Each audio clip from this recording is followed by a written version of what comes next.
இந்த ஜெபத்தை குறித்து லூக்கா 11வது அதிகாரம் முதல் 4 வசனத்துல இயேசு கிறிஸ்து என்ன சொல்றாருன்னு பார்ப்போம். ನೋಡ್ತೇವೆ ಪ್ರಾರ್ಥನೆ ಕುರಿತಾಗಿ ಮತ್ತಾಯ 6ನೇ ಅಧ್ಯಾಯದಲ್ಲಿ ಮೊದಲು ತಿಳಿಸಲ್ಪಟ್ಟಿದ್ದೇವೆ. ಆದರೂ ಕೂಡ ಲೂಕ 11ನೇ ಅಧ್ಯಾಯ 1ರಿಂದ 4 ವಚನಗಳ ಕುರಿತಾಗಿ ಒಂದು ಪ್ರಾರ್ಥನೆ, ಯೇಸು ಕ್ರಿಸ್ತನ ಒಂದು ಪ್ರಾರ್ಥನೆ ಕುರಿತಾಗಿ ನಾವು ನೋಡ್ತೇವೆ. அங்க முதலாவது வசனத்துல பார்க்கிறோம். லூக்கா 11வது அதிகாரம் முதலாவது வசனத்துல என்ன போட்டிருக்கு பாருங்க. ಅಲ್ಲಿ ಮೊದಲನೇ ವಚನದಲ್ಲಿ ಏನಂತ ಬರೆಯಲ್ಪಟ್ಟಿದೆ ನೋಡ್ರಿ.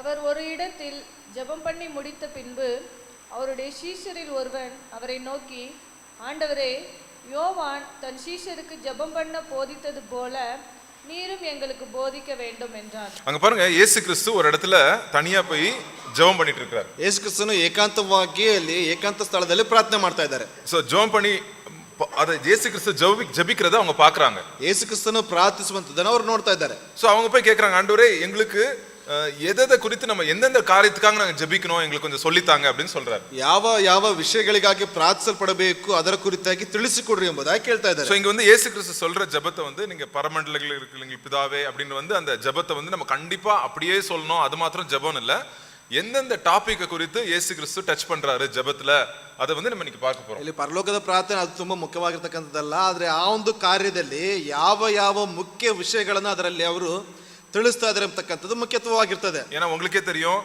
இயேசு கிறிஸ்து யோவான் 17வது அதிகாரத்துல ஜெபிக்கும் போது அவர் இந்த ஃபார்மேட்ல ஜெபிக்கல, வேற வேற மாதிரி நிறைய காரியங்களுக்காக ஜெபிச்சாரு. ಅಲ್ಲಿ ನೋಡ್ತೇವೆ, ಯೋಹಾನ 17ನೇ ಅಧ್ಯಾಯದಲ್ಲಿ ನೋಡೋದಾದ್ರೆ ಇದೇ ರೀತಿಯಾಗಿ ಅವರು ಪ್ರಾರ್ಥಿಸಲಿಲ್ಲ, ಬೇರೆ ಬೇರೆ ವಿಧದ ರೀತಿಯಲ್ಲೂ ಕೂಡ ಅವರು ಪ್ರಾರ್ಥಿಸಲ್ಪಟ್ಟಿದ್ದಾರೆ ಎಂಬುದಾಗಿ. பட் ஆனா இதுல நம்ம பார்க்கிறோம், நம்ம லைஃப்ல தனி ஜெபம்ன்றது எவ்வளவு முக்கியம்ன்றத குறித்து நம்ம இதுல இருந்து இயேசு கிறிஸ்து வாழ்க்கையில இருந்து நம்ம பார்க்கிறோம். ಅಲ್ಲಿ ವೈಯಕ್ತಿಕವಾದಂತಹ ಪ್ರಾರ್ಥನೆ ನಮ್ಮ ಜೀವಿತದಲ್ಲಿ ಎಷ್ಟು ಮುಖ್ಯತ್ವ ಉಳ್ಳದಾಗಿದೆ ಎಂಬುದಾಗಿ ಇದರ ಮೂಲಕವಾಗಿ ನಾವು ತಿಳಿದುಕೊಳ್ತಾ ಇದ್ದೇವೆ. சோ ரெண்டு காரியம், ಎರಡು ಕಾರ್ಯ. உங்க வாழ்க்கையில ஜெபிக்கிறதுக்குன்னு ஒரு நேரம், ஜெபிக்கிறதுக்குன்னு ஒரு இடம் நம்ம வைத்திருக்கிறோமா? ನಿಮ್ಮ ಜೀವಿತಗಳಲ್ಲಿ ಪ್ರಾರ್ಥಿಸುವುದಕ್ಕಾಗಿ ಒಂದು ಸ್ಥಳ, ಒಂದು ಸಮಯವನ್ನ ಇಡಲ್ಪಟ್ಟಿದ್ದೇವಾ? மார்க் 1வது அதிகாரம் 35வது வசனம். ಮಾರ್ಕ 1ನೇ ಅಧ್ಯಾಯ 35ನೇ ವಚನ. மார்க் 1:35. ಮಾರ್ಕ 1ನೇ ಅಧ್ಯಾಯ 35ನೇ ವಚನ. அவர் அதிகாலையில் இருட்டோடு எழுந்து புறப்பட்டு வனாந்தரமான ஒரு இடத்திற்கு போய் அங்கே ஜெபம் பண்ணினார்.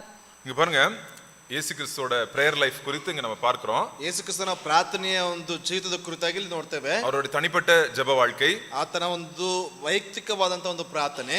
காலையிலே எழும்பினாரா, ಮುಂಜಾನೆ ಎದ್ದೇಳಿದ್ದಾರೆ, இருட்டா இருந்துச்சா, ಅಲ್ಲಿ ಮೊಬ್ಬಿರುವಾಗ பெட்டை விட்டு எழும்பி ಅಲ್ಲಿ ಮಂಚದಿಂದ ಮೇಲೆ ಎದ್ದು ಈ ಗಾಟ್ ಅಪ್ அப்படின்னு போட்டிருக்கு. அப்படின்னா தூங்கிட்டே அவர் ஜெபம் பண்ணல, எழும்பினார் ஆண்டவர். ಅಲ್ಲಿ ಮಲಗಿಕೊಂಡೆ ಅವರು ಪ್ರಾರ್ಥನೆ ಮಾಡ್ತಲ್ಲ, ಅಲ್ಲಿಂದ ಎದ್ದು ಅವರು ಹೊರಡ್ತಾರೆ ಎಂಬುದಾಗಿ. சோ அங்க வீட்ல ஒருவேளை ஆட்கள் நிறைய கூட்டம் இருந்திருக்கும். சோ வீட்டை விட்டு வெளியே போறாரு, தனியான ஒரு இடத்துக்கு போறாரு. ಅಲ್ಲಿ ಮನೆಯಲ್ಲಿ ಜನಗಳಿರುವಂತದನ್ನ ಬಿಟ್ಟು ಏಕಾಂತವಾಗಿ ಒಂದು ಸ್ಥಳಕ್ಕೆ ಹೋಗ್ತಾ ಇದ್ದಾರೆ. அங்க டெசர்ட்டட் பிளேஸ், அப்படின்னா யாரும் பார்க்க முடியாத ஒரு இடத்துக்கு இயேசுப்பா போறாரு. ಯಾರು ನೋಡೋದಕ್ಕೆ ಆಗದಿರತಕ್ಕಂತ ಒಂದು ಸ್ಥಳಕ್ಕೆ ಅಲ್ಲಿ ಹೋಗ್ತಾ ಇದ್ದಾರೆ. எவ்வளோ ப்ரிப்பரேஷன் பாருங்க, ஆண்டவர் எவ்வளவு தயார், ஒரு ஜெபிக்கிறதுக்கு எவ்வளவு தயார் செய்யறாரு இயேசு கிறிஸ்து. ಅಲ್ಲಿ ಪ್ರಾರ್ಥಿಸುವುದಕ್ಕಾಗಿ ಯಾವ ರೀತಿಯಾಗಿ ತಯಾರಿಯನ್ನ ಯೇಸು ಕ್ರಿಸ್ತನಲ್ಲಿ ಮಾಡಿಕೊಳ್ತಾ ಇದ್ದಾರೆ. ஒரு இடத்தையும் ஒரு நேரத்தையும் ಕ್ಲೀನಾ இயேசு கிறிஸ்து ஒதுக்குறது நம்ம பார்க்கிறோம். ಅಲ್ಲಿ ಒಂದು ಸ್ಥಳವನ್ನ, ಒಂದು ಸಮಯವನ್ನ ಸರಿಯಾದಂತ ರೀತಿಯಲ್ಲಿ ಅವರು ಹುಡುಕೊಳ್ಳುವಂತದನ್ನ ಅಲ್ಲಿ ನೋಡ್ತಾ ಇದ್ದೇವೆ. ஸோ அதனால நம்ம வாழ்க்கையில நம்ம எது செய்யறோமோ இல்லையோ, நம்ம ஜெபிக்கிறதா நம்ம வாழ்க்கையில நம்பர் 1. அதை நீங்க புரிஞ்சுக்கிட்டீங்கன்னா, விசேஷமா சின்ன வயசுலயே நீங்க புரிஞ்சுக்கிட்டீங்கன்னா, எவ்வளவு சீக்கிரம் இதை புரிஞ்சுக்கிறீங்களோ அவ்வளவு சீக்கிரம் நம்ம கிறிஸ்தவ வாழ்க்கையிலே நம்ம பெரிய பெரிய அற்புதங்களை நம்ம பார்க்க முடியும். ನೀವು ಪ್ರಾರ್ಥಿಸುವಂತದನ್ನ ನೀವು ಅದನ್ನ ರೂಢಿ ಮಾಡಿಕೊಳ್ಳುವಾಗ ನಿಮ್ಮ ಎಷ್ಟರ ಮಟ್ಟಿಗೆ ಆಗ್ತದೆ ಅಷ್ಟರ ಮಟ್ಟಿಗೆ ನಿಮ್ಮ ಜೀವಿತದಲ್ಲಿ ಇರ್ತಕ್ಕಂಥ ಒಂದು ದೊಡ್ಡ ದೊಡ್ಡ ಕಾರ್ಯಗಳನ್ನ ನೀವು ನೋಡುವಂತರಾಗಿರ್ತೀರಿ. ஆனா பிசாசு நம்ம ஜெபிக்க கூடாது அப்படின்றதுக்காக அநேக தடைகளை கொண்டு வருவான். ಸೈತಾನನು ಪ್ರಾರ್ಥಿಸಬಾರದು ಎಂಬುದಾಗಿ ಅನೇಕ ಅಡೆತಡೆಗಳನ್ನು ತೆಗೆದುಕೊಂಡು ಬರ್ತಾನೆ. ஆனா இயேசு கிறிஸ்து அந்த தடைகளுக்கு இடம் கொடுக்காம அவர் ஜெபிக்கிறதுலே இயேசு கிறிஸ்து நம்மளுக்கு ஒரு மாதிரியை வைத்து கொண்டு போயிருக்கிறார். ಆ ಒಂದು ಅಡೆತಡೆಗಳಿಗೆ ಮಿಗಿಲಾಗಿ ಪ್ರಾರ್ಥಿಸುವುದರ ಮೂಲಕವಾಗಿ ದೇವರು ಒಂದು ಮಾದರಿಯಾಗಿದ್ದಾರೆ ನಮಗೆ. சோ இயேசுக்கு எதுக்கு ஜெபிக்கணும், ಯಾವುದಕ್ಕೆ ಪ್ರಾರ್ಥಿಸಬೇಕು? நம்ம இயேசு கிறிஸ்து ஜெபித்தார். ಅಲ್ಲಿ ಯೇಸು ಕ್ರಿಸ್ತನು ಪ್ರಾರ್ಥಿಸಲ್ಪಟ್ಟಿದ್ದಾರೆ. தனியான இடத்தை, தனியான நேரத்தை ஒதுக்கி வைத்து இயேசு கிறிஸ்து ஜெபித்தார். ಅಲ್ಲಿ ಏಕಾಂತದ ಸ್ಥಳವನ್ನ, ಏಕಾಂತದ ಒಂದು ಸಮಯವನ್ನ ಅಲ್ಲಿ ಇರಿಸಲ್ಪಟ್ಟವರಾಗಿ ಪ್ರಾರ್ಥಿಸಲ್ಪಟ್ಟಿದ್ದಾರೆ. உலகத்திலே ஜெபமே தேவையில்லாத மனுஷன் யாரு? இயேசு கிறிஸ்து தான். அவர் ஜெபிக்கவே வேண்டாம், எல்லாம் கர்த்தர் செய்வார். ಅಲ್ಲಿ ನೋಡ್ತೇವೆ, ಲೋಕದಲ್ಲಿ ಪ್ರಾರ್ಥನೆ ಬೇಕಾಗದಿರ್ತಕ್ಕಂಥ ವ್ಯಕ್ತಿ ಅಂದ್ರೆ ಯೇಸು ಕ್ರಿಸ್ತನೇ, ದೇವರು ಆತನಿಗೆ ಎಲ್ಲವನ್ನು ಮಾಡ್ತಾ ಇದ್ರು ಎಂಬುದಾಗಿ. பட் ஆனாலும் அவர் ஜெபித்தார். ಆದ್ರೂ ಕೂಡ ಅವರು ಪ್ರಾರ್ಥಿಸಲ್ಪಟ್ಟರು ಎಂಬುದಾಗಿ. இயேசு கிறிஸ்துவே ஜெபிக்கும் போது நம்ம வாழ்க்கையிலயும் நீங்க தனியா நீங்க ஜெபிங்க. அது எதுக்காக நீங்க ஜெபிக்கிறீங்க அதெல்லாம் ரெண்டாவது. பட் ஆண்டவர்கிட்ட போய் நீங்க ஆண்டவருடைய பாதத்துல, ஆண்டவர்கிட்ட போய், நான் ஆண்டவரே உங்ககிட்ட நான் பேசணும், நீங்க என்கிட்ட பேசணும் அப்படின்னு நீங்க வந்து நம்ம ஜெபத்துல வந்து நம்ம ஒரு முக்கியத்துவத்தை நம்ம கொடுப்போம். ಅಲ್ಲಿ ಪ್ರಾರ್ಥನೆಯಲ್ಲಿ ಒಂದು ಮುಖ್ಯತ್ವವನ್ನು ತೆಗೆದುಕೊಂಡು ಹೋಗೋಣ. ದೇವರೇ ನನ್ನನ್ನು ಪ್ರಾರ್ಥಿಸಬೇಕು, ನಿಮಗೆ ಅನೇಕ ಕಾರ್ಯಗಳನ್ನು ಒಪ್ಪಿಸಿಕೊಡಬೇಕು ಎಂಬುದಾಗಿ ಒಂದು ಮುಖ್ಯತ್ವದ ಮೂಲಕವಾಗಿ ನಾವು ಹೋಗಲ್ಪಡೋಣ. ஆனா எனக்கு இப்போ ஜெபிக்கும் போது எனக்கு ரொம்ப மைண்ட் எங்கெங்கயோ யோசனை வருது. எனக்கு ஜெபிக்கும் போது ஃபோன் அடிக்குது, இல்லை ஜெபிக்கும் போது டோர் பெல் அடிக்குது, யாரோ கூப்பிடுறாங்க, ஏதோ வேலை வந்துருது அப்படின்னு நீங்க சொல்லலாம். ಅಲ್ಲಿ ಪ್ರಾರ್ಥಿಸುವಾಗ ಅನೇಕ ರೀತಿಯಾಗಿರ್ತಕ್ಕಂಥ ಒಂದು ಅಡೆತಡೆಗಳು ಬರ್ತದೆ, ಯಾರೋ ಕರೀತಾರೆ ಅಥವಾ ಡೋರ್ ಬೆಲ್ಗಳು ತರ್ತವೆ ಎಂಬುದಾಗಿ ನೀವೇನೇನು ಹೇಳಬಹುದು. கண்டிப்பா ப்ரே, நான் என்ன சொல்வேன் இங்கிலீஷ்ல வந்து ப்ரே த்ரூ யுவர் டிஸ்ட்ராக்ஷன்ஸ் அப்படின்னு சொல்லுவேன். உங்களுடைய எந்த தடைகள் வருதோ தடைகள்ல இருந்து நம்ம வந்து தடைகள் மத்தியிலே நம்ம ஜெபிக்கணும் அப்படின்னு சொல்றேன். ಅಲ್ಲಿ ಸಮಸ್ಯೆಗಳ ನಡುವೆ ನಾವು ಪ್ರಾರ್ಥಿಸಲ್ಪಡಬೇಕು ಎಂಬುದಾಗಿ ನಾನು ಹೇಳ್ತೇನೆ. ஸோ எந்த சோர்வு வரலாம், இல்லாட்டி தூக்கம் வரலாம், இல்லாட்டி யாராவது வந்து டிஸ்டர்ப் பண்ணலாம், நம்ம அது இருந்து கூட நம்ம வந்து ஜெபிக்க நம்ம ஸ்டார்ட் பண்ண கத்துக்கிட்டோம்னா பிசாசு வந்து வெட்கப்பட்டுருவான். ನಾವು ಒಂದು ವೇಳೆ ಸೋತು ಹೋಗಿರಬಹುದು, ಅನೇಕ ರೀತಿಯಾಗಿರ್ತಕ್ಕಂಥ ಸಮಸ್ಯೆಗಳು ಬರಬಹುದು, ಅದರ ಮಧ್ಯದಲ್ಲೂ ನಾವು ಪ್ರಾರ್ಥಿಸುವಂಥದ್ದನ್ನು ಕಲ್ತುಕೊಳ್ಳುವಾಗ ಸೈತಾನನು ಸೋತು ಹೋಗ್ತಾನೆ. நீங்க அப்புறம் பாருங்களேன், உங்க லைஃப் நீங்க கொஞ்ச நாள் ஜெபிச்சுட்டு நீங்க தனி ஜெபத்துல நீங்க இருக்கிறீங்கன்னு வச்சுங்களேன், அப்புறம் கொஞ்ச நாள் நீங்க உங்க வாழ்க்கையை பாருங்க எப்படி இருக்குன்னு பாருங்க. உங்க வாழ்க்கை ಅಲ್ಲಿ ವೈಯಕ್ತಿಕವಾಗಿ ಪ್ರಾರ್ಥಿಸುವಂತ ಸಂದರ್ಭಗಳಲ್ಲಿ ನೀವು ಸ್ವಲ್ಪ ಆಲೋಚನೆ ಮಾಡಿ ನೋಡ್ರಿ, ನಿಮ್ಮ ಜೀವಿತ ಯಾವ ರೀತಿಯಾಗಿರ್ತದೆ ಎಂಬುದಾಗಿ. உங்க வாழ்க்கையில ஒரு அமைதி காணப்படும், ನಿಮ್ಮ ಜೀವಿತದಲ್ಲಿ ಒಂದು ಸಮಾಧಾನ ಕಾಣ್ತದೆ, ஒரு தெளிவு இருக்கும். நீங்க எது பண்ணுவீங்க எது பண்ணக்கூடாது அப்படின்ற ஒரு தெளிவு இருக்கும், குழப்பம் இருக்காது. ಅಲ್ಲಿ ಒಂದು ರೀತಿಯಾಗಿರ್ತಕ್ಕಂಥ ತಿಳುವಳಿಕೆ ನಿಮ್ಮಲ್ಲಿ ಇರ್ತದೆ, ಒಂದು ಕಳವಳ ಇರುವುದಿಲ್ಲ. ஆண்டவருடைய பிரசன்னத்தை நீங்க அப்படியே உணர்வீங்க, ದೇವರ ಪ್ರಸನ್ನತೆಯನ್ನು ನೀವು ಕಾಣಲ್ಪಡ್ತೀರಿ. இன்னும் பிளஸ் நீங்க வந்து வேற உலகத்துல சோதனைகள் பிரச்சனைகள் போராட்டங்கள் வரும்போது அதை சந்திக்கிறதுக்கு ஆண்டு நம்மளுக்கு ஒரு பலனை கொடுப்பார். ಲೋಕದಲ್ಲಿ ಸಮಸ್ಯೆಗಳು ಹೋರಾಟಗಳು ಬರುವಾಗ ಅದನ್ನು ಸಂಧಿಸುವುದಕ್ಕಾಗಿ ದೇವರ ಒಂದು ಕಾರ್ಯಗಳನ್ನು ಕೊಡ್ತಾರೆ. அநேக நேரத்துல லூக்கா புஸ்தகத்துல நம்ம நிறைய வாட்டி பார்க்கிறோம், இயேசு கிறிஸ்து தனியா ஜெபிக்கிற அந்த காரியத்தை வந்து லூக்கா வந்து இந்த புஸ்தகத்தை எழுதும் போது அதை வந்து இயேசு கிறிஸ்து ஜெபிக்கிறது நிறைய வாட்டி எழுதியிருக்காரு. ಇಲ್ಲಿ ಲೂಕನ ಪುಸ್ತಕದಲ್ಲಿ ನೋಡುವುದಾದ್ರೆ ಯೇಸು ಕ್ರಿಸ್ತನ ಏಕಾಂತದಲ್ಲಿ ಪ್ರಾರ್ಥನೆ ಮಾಡ್ತಕ್ಕಂಥದ್ದು ಅಧಿಕ ಬಾರಿ ಒಂದು ಪುಸ್ತಕದಲ್ಲಿ ಬರೆಯಲ್ಪಟ್ಟಿದೆ. அதனால நீங்க ஒருவேளை பைபிள் படிக்கிறது கூட பயப்படலாம். நீங்க வந்துட்டு நீங்க ஜெபிக்க ஆண்டவர்கிட்ட ஜெபத்துல கேளுங்க, ஆண்டவரே எனக்கு பைபிள் பத்தி சொல்லித்தாங்க, எனக்கு ஒரு சின்ன ஒரு கதை படிச்சாலும் ஒரு சின்ன பகுதி படிச்சாலும் எனக்கு அதுல இருந்து விளக்கம் கொடுங்க அப்படின்னு நீங்க கேளுங்க. ஆண்டவர் வந்து அருமையாய் உங்களுக்கு சொல்லி கொடுப்பார். ಸತ್ಯವೇದನ ಓದೋದಕ್ಕೂ ಭಯಪಡುವಂತ ಸಂದರ್ಭದಲ್ಲಿ ದೇವರ ಬಳಿಯಲ್ಲಿ ಕೇಳ್ಕೊಳ್ರಿ, ದೇವರು ಓದೋದಕ್ಕೆ ನನಗೆ ಒಂದು ಕಾರ್ಯಗಳನ್ನ ಕೊಡ್ರಿ ಎಂಬುದಾಗಿ ದೇವರು ಬೇಕಾಗಿರ್ತಕ್ಕಂಥ ಕಾರ್ಯಗಳನ್ನ ನಿಮಗೆ ಕೊಡುವಂತರಾಗಿರ್ತಾರೆ. அதனால இன்னைக்கு நீங்க ஜெபிக்காதவங்க யாரா இருக்கிறீங்கன்னா, இதை பார்த்துட்டு இருக்கிறீங்கன்னா, உங்க லைஃப்ல தனியா ஜெபிக்கிறதுக்கு ஒரு இடத்தையும் ஒரு நேரத்தையும் நீங்க வைப்பீங்கன்னு நான் விசுவாசிக்கிறேன். ಇದನ್ನ ಒಂದು ವೇಳೆ ನಿಮ್ಮ ಜೀವಿತದಲ್ಲಿ ಯಾರಾದರೂ ವೈಯಕ್ತಿಕವಾಗಿ ಪ್ರಾರ್ಥನೆ ಮಾಡದೇ ಇರ್ತಕ್ಕಂಥವ್ರು ಇದ್ದೀರಿ ಅಂತಂದ್ರೆ ಇದರ ಮೂಲಕವಾಗಿ ನೀವು ಒಂದು ವೈಯಕ್ತಿಕವಾದಂತಹ ಪ್ರಾರ್ಥನೆಗಾಗಿ ಸ್ಥಳವನ್ನ ನೀವು ಮಾಡ್ತೀರಿ ಎಂಬುದಾಗಿ ನಾನು ನಂಬ್ತೇನೆ. இப்போ ஒருவேளை நம்மளுக்கு நிறைய தடைகள் இருக்கலாம், ஃபோன் கொண்டு போவாதீங்க, உங்க ஃப்ரெண்ட்ஸை கொண்டு போவாதீங்க, நீங்க எதெல்லாம் உங்களுக்கு தடையா இருக்கோ அதெல்லாம் கொண்டு போவாதீங்க. நீங்க உங்க பைபிள் ஒரு புக்கு ஒரு பென்னு மாத்திரம் கொண்டு போங்க போதும். ಅಲ್ಲಿ ನೀವು ನೋಡ್ತೇವೆ, ನಿಮಗೆ ಅಡೆತಡೆಗಳಾಗಿರ್ತಕ್ಕಂಥದ್ದು ನಿಮ್ಮ ಫೋನ್ಗಳಾಗಿರ್ಬೋದು ಅಥವಾ ನಿಮ್ಮ ಸ್ನೇಹಿತರಾಗಿರ್ಬೋದು, ಅದು ಯಾವುದನ್ನು ತೆಗೆದುಕೊಂಡು ಹೋಗಲ್ಪಡಬೇಡ್ರಿ. ಒಂದು ಪೆನ್ ಆಗಿರ್ಬೋದು, ಸತ್ಯವೇದವಾಗಿರ್ಬೋದು, ಪುಸ್ತಕವಾಗಿರ್ಬೋದು, ಇದನ್ನು ತೆಗೆದುಕೊಂಡು ಹೋಗಿ ನಿಮ್ಮ ಕಾರ್ಯಗಳನ್ನು ಮಾಡ್ರಿ. சரி, எப்படி ஜெபிக்கிறது, எதை குறித்து ஜெபிக்கணும் அப்படின்னு இயேசு கிறிஸ்து சொல்றாரு. ಯಾವ ಕಾರ್ಯಗಳ ಕುರಿತಾಗಿ ಪ್ರಾರ್ಥಿಸಲ್ಪಡಬೇಕು ಎಂಬುದಾಗಿ ಯೇಸು ಕ್ರಿಸ್ತನು ತಿಳಿಸ್ತಾ ಇದ್ದಾನೆ. ஃபர்ஸ்ட் 2வது வசனத்தை படிப்போம். 2ನೇ ವಚನವನ್ನು ಓದಿಕೊಳ್ಳೋಣ. அதற்கு அவர், நீங்கள் ஜெபம் பண்ணும்போது பரமண்டலங்களில் இருக்கிற எங்கள் பிதாவே, உம்முடைய நாமம் பரிசுத்தப்படுவதாக, உம்முடைய ராஜ்யம் வருவதாக. நான் 3 காரியம் பார்க்கறோம் இங்க. ಇಲ್ಲಿ 3 ಕಾರ್ಯಗಳನ್ನ ನಾವು ಗಮನಿಸ್ತೇವೆ. வந்து நம்ம வந்து யார்கிட்ட போறோம் அப்படின்றது தெரியணும். ஜெபம்ன்றது ஒரு தகப்பனோ பிள்ளை வந்து பேசுறது தான் ஜெபம். ಅಲ್ಲಿ ಮೊದಲನೇದಾಗಿ ನಾವು ಯಾರೊಟ್ಟಿಗೆ ಮಾತನಾಡೋದಕ್ಕೆ ಹೋಗ್ತಾ ಇದೀವಿ ಎಂಬುದಾಗಿ ಪ್ರಾರ್ಥನೆ ಅಂತಕ್ಕಂಥದ್ದು ಒಬ್ಬ ತಂದೆ ಮಗನೊಟ್ಟಿಗೆ ಮಾತನಾಡತಕ್ಕಂಥ ಒಂದು ಕಾರ್ಯ. சோ நீங்க பயப்படியே வேண்டாம், எப்படி ஜெபிக்கிறேன், நான் கரெக்டா சொல்றேனா, சரியான வார்த்தை சொல்லிட்டேனா, என் ஆத்மாவே கர்த்தரை ஸ்தோத்திரி, எனக்கு தெரியாது, எனக்கு இது தெரியாது அது தெரியாது நம்ம சொல்லவே வேண்டாம். ஒரு தகப்பன் கிட்ட ஒரு பிள்ளை போகுதுன்னா ಟ್ರೈನಿಂಗೇ தேவையில்ல, ಓಪನ್ அந்த பிள்ளை வந்து போகும். ಅಲ್ಲಿ ಮಗು ತಂದೆ ಬಳಿಗೆ ಹೋಗ್ತದೆ ಎಂಬುದಾಗಿ ಹೇಳುವುದಾದ್ರೆ ಯಾವುದೇ ರೀತಿಯಾಗಿರ್ತಕ್ಕಂಥ ತರಬೇತಿ ಬೇಕಾಗಿಲ್ಲ, ನನಗೆ ಅದು ಬರ್ತಿಲ್ಲ ಇದು ಬರ್ತಿಲ್ಲ ಎಂಬುದಾಗೆಲ್ಲ ಅಲ್ಲಿ ನಾವು ಯಾವುದೇ ಒಂದು ತರಬೇತಿ ಇಲ್ಲದೇ ಒಂದು ದೇವರ ಬಳಿಯಲ್ಲಿ ಆ ಒಂದು ಪ್ರಾರ್ಥನೆಗಾಗಿ ಹೋಗ್ತಕ್ಕಂಥ. ஒரு நாள் என் குழந்தை வந்து என்கிட்ட சந்தோஷமா சிரிச்சிட்டு வந்து ஏதோ சொல்லும். ಒಂದು ದಿವಸ ನಮ್ಮ ಮಗು ಸಂತೋಷದಿಂದ ಏನೋ ಒಂದು ಹೇಳ್ತದೆ. ஒரு நாள் அழுதுட்டு வந்து சில காரியங்களை சொல்லும். ಒಂದು ದಿವಸ ಅಳ್ತಾ ಬಂದು ಏನೋ ಒಂದು ಕಾರ್ಯಗಳನ್ನ ಹೇಳ್ತದೆ. இன்னொரு நாள் ஓடி வந்து எனக்கு பயத்தோட என்ன கட்டி பிடிக்கும். ಇನ್ನೊಂದು ದಿವಸ ಓಡಿ ಬಂದು ಭಯದಿಂದ ನನ್ನನ್ನು ತಬ್ಬಿಕೊಳ್ತದೆ. இதுதான் ஜெபம், ಇದೇ ಪ್ರಾರ್ಥನೆ. இதான் நம்ம ஆண்டவர்கிட்ட வந்து நம்ம வாழ்க்கையை, நம்ம கஷ்டத்தை, நம்ம கண்ணீரை, நம்மளுடைய சந்தோஷத்தை எல்லாம் ஷேர் பண்றது, நம்ம அப்பாட்ட போய் ஷேர் பண்றது போல நம்ம ஆண்டவர்கிட்ட பண்றது தான் ஜெபம். ಅಲ್ಲಿ ನಮ್ಮ ತಂದೆ ಬಳಿಯಲ್ಲಿ ನಮ್ಮ ಸಂತೋಷ ಕಣ್ಣೀರು ದುಃಖಗಳನ್ನ ನಾವು ಹಂಚಿಕೊಳ್ಳುವಂತ ರೀತಿಯಲ್ಲಿ ಪ್ರಾರ್ಥನೆ ಅಂತಕ್ಕಂಥದ್ದು ದೇವರ ಬಳಿ ಹಂಚಿಕೊಳ್ಳುವಂತದ್ದಾಗಿದೆ. பரமண்டலங்களில் இருக்கிற எங்கள் பிதாவே அப்படின்னா அப்பாட்ட போறேன், அப்பாவே அப்படின்னு சொல்றோம். ಅಲ್ಲಿ ನೋಡ್ತೇವೆ, ಪರಲೋಕದಲ್ಲಿರುವ ನಮ್ಮ ತಂದೆ ಎಂಬತಕ್ಕಂಥ ಒಂದು ಕಾರ್ಯಗಳನ್ನ ಅಲ್ಲಿ ಪ್ರಾರ್ಥಿಸುವಂತದ್ದು. அப்புறம் ரெண்டாவது இன்னொரு ஒரு காரியம் இங்க பாக்குறோம். ಎರಡನೇ ಕಾರ್ಯ ಇನ್ನೊಂದನ್ನು ನಾವು உம்முடைய ನೋಡ್ತೇವೆ. நாமம் பரிசுத்தப்படுவதாக. ನಿಮ್ಮ ನಾಮವು ಪರಿಶುದ್ಧವೆಂದು இது ಎಣಿಸಲ್ಪಡಲಿ. சாதாரண உலக அப்பா கிட்ட நீங்க போல.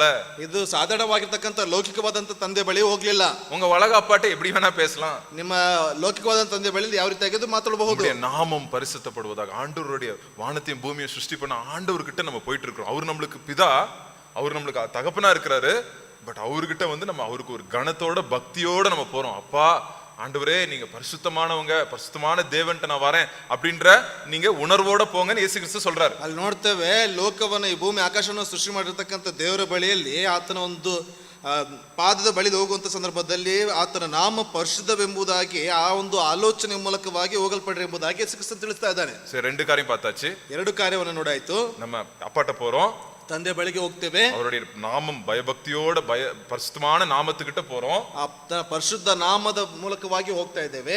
நிறைய பேர் என்ன பண்ணிடுவோம், ಅನೇಕರು ಏನ್ ಮಾಡ್ತಾರೆ, ஆண்டவரே எனக்கு இந்த கஷ்டம் இருக்குது, ஆண்டவரே எனக்கு வேலை கிடைக்கணும், வேலையில ப்ரமோஷன் கிடைக்கணும், எனக்கு படிப்புக்கு இந்த இவ்வளவு மார்க்ஸ் கிடைக்கணும், கட கட கட கடன்னு ஒரு லிஸ்ட் போடுவோம். ಅನೇಕರು ಏನ್ ಮಾಡ್ತೇವೆ, ನನಗೆ ಕಷ್ಟವಿದೆ, ಅದು ಇದೆ ಎಂಬುದಾಗಿ ಅನೇಕರು ತೆಗೆತಕ್ಕಂಥ ಒಂದು ದೊಡ್ಡ ಪಟ್ಟಿಯನ್ನ ಅವ್ರಿಗೆ ನೀಡ್ತೇವೆ. தப்பு இல்ல, சொல்லலாம். ತಪ್ಪಲ್ಲ. பட் அதுக்கு முன்னாடி ஒரு காரியத்தை சொல்லணும். ಅದಕ್ಕಿಂತ ಮುಂಚಿತವಾಗಿ ಒಂದು ಕಾರ್ಯಗಳನ್ನು ಮಾಡಬೇಕು. என்ன வரணும், உம்முடைய ராஜ்யம் வருவதாக அப்படின்னு ನಿಮ್ಮ சொல்றாங்க. ರಾಜ್ಯವು ಬರಲಿ ಎಂಬುದಾಗಿ. உம்முடைய ராஜ்யம் வருவதாக, ನಿಮ್ಮ ರಾಜ್ಯವು ಬರಲಿ ಎಂಬುದಾಗಿ. அப்படின்னா என்ன அர்த்தம்? ಅದರ ಅರ್ಥವೇನು? அண்ட் உங்க பிளான் என்ன? ನಿಮ್ಮ ಒಂದು ಆಲೋಚನೆ ಏನು? என் லைஃப்ல உம்முடைய ராஜ்யம் வரணும்னா என்னது ஆண்டவரே அப்படின்னு கேக்குறோம். ನನ್ನ ಜೀವಿತದಲ್ಲಿ ನಿಮ್ಮ ರಾಜ್ಯ ಬರಲಿ ಎಂಬುದಾಗಿ ಹೇಳುವುದಾದ್ರೆ ಅದರ ಒಂದು ಆಲೋಚನೆ. என்கிட்ட ஒரு பெரிய லிஸ்ட் இருக்கு, ஜெப குறிப்பு என்கிட்ட நிறைய லிஸ்ட் இருக்குது.